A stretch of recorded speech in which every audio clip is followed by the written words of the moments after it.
शहर की लुगाई गांव को आई। मधु शहर में रहने वाली पढ़ी लिखी मॉडर्न लड़की है। वो और पवन साथ कॉलेज में पढ़ते थे। धीरे धीरे उन दोनों में प्यार हो गया। पर पवन गांव में रहने वाला एक साधारण सा लड़का है। मधु के पिता हमेशा उसे ये बात कहकर ताना देते हैं। तुम वहाँ गांव में कैसे एडजस्ट करोगी?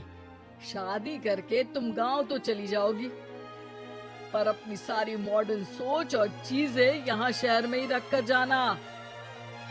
ये सुनकर मधु को बहुत गुस्सा आता है। तो क्या हुआ अगर वो लोग गांव के हैं?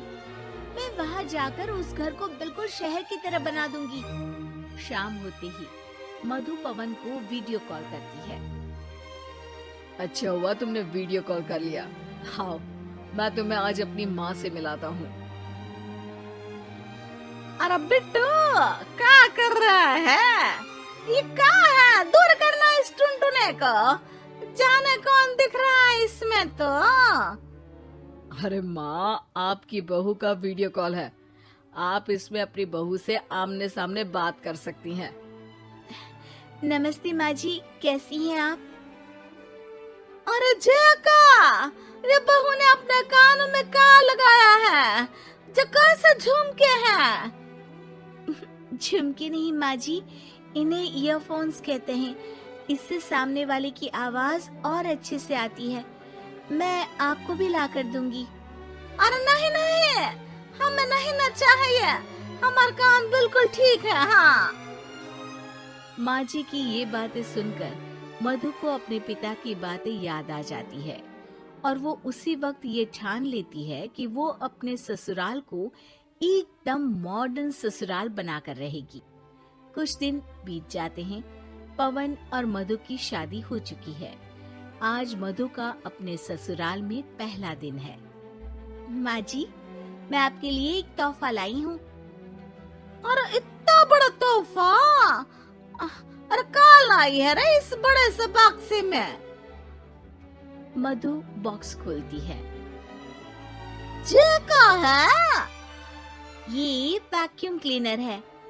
मैंने आपको झाड़ू लगाते हुए देखा तो सोचा अब आपका काम आसान हो जाएगा। अरे वाह बहू वाह, तूने मुझे झाड़ू लगाते हुए देखा तो तू मेरा हाथ से झाड़ू लेकर खुद भी तो लगा सकती थी ना। पर नहीं, तूने तुझे मशीन लाकर मेरे हाथ में दे दी कि यह काम हमेशा मैं ही करूं। ये आजकल की शहरी छोरियां बिल्कुल नहीं बदलेगी। मधु को मन ही मन गुस्सा आता है, पर फिर भी अपना गुस्सा भूलकर मधु माँ जी को वैक्यूम क्लीनर इस्तेमाल करना सिखाती है। अगले दिन मधु सुबह उठती है तो ये आंगन में से कैसी आवाजें आ रही हैं?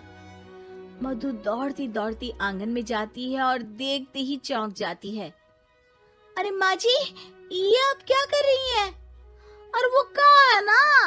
सुबह मैं जब कुआं से पानी निकाल रही थी तो मेरे कान की बाली उसमें गिर गई थी। तो ये तेरा वैक्यूम ना सारी चीजें अपनी तरफ खींच लेता है ना, तो मेरी बाली भी तो निकाल ही देगा। उसी की कोशिश कर रही हूँ, पर न जाने क्यों अब ये चालू ही नहीं हो रही तेरी मशीन।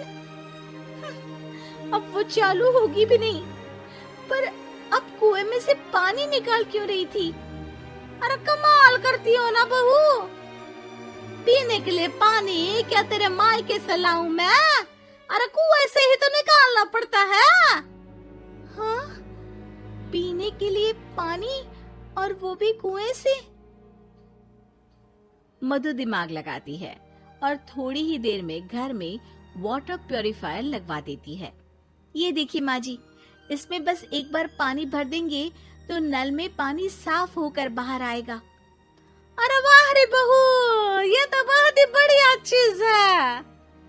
रात हो जाती है। मधु जैसे ही प्यूरिफायर का नल चालू करती है तो वो अचानक से फट जाता है और सब जगह पानी पानी हो जाता है। अरे ये क्या हुआ? ये क्या हो गया?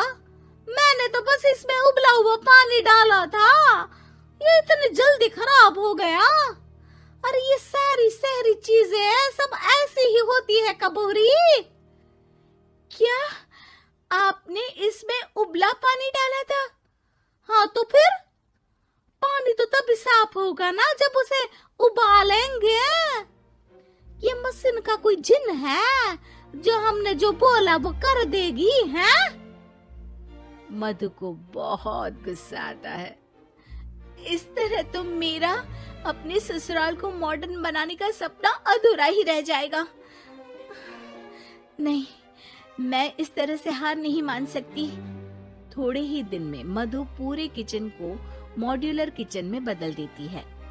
अरे वाह बहुआ, इतनी सारी अलमारियां। माँ जी मॉड्यूलर किचन देखकर बहुत उत्सुक हो जाती है।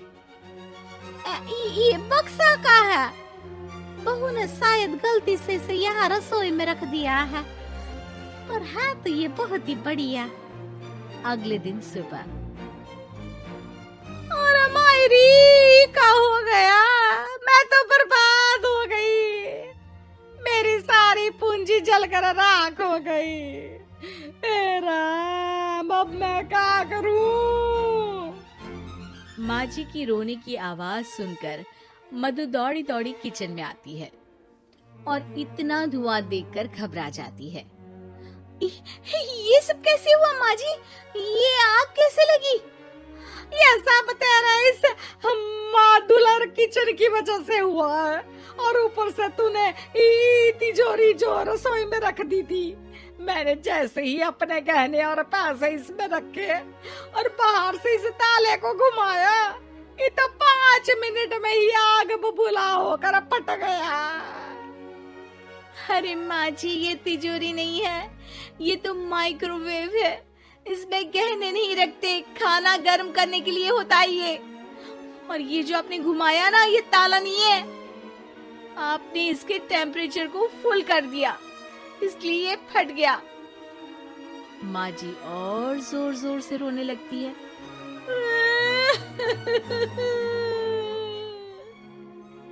मधु सर पीट लेती है और कसम खाती है कि अब ससुराल को मॉडर्न बनाने की कोई कोशिश नहीं करेगी। मुझे माफ कर दीजिए माँ जी, आप जैसी हैं वैसी ही ठीक है। मधु को अपने पिता की कही बात याद आ जाती है और मधु वापस घर और किचन को पहले जैसा ही कर देती है।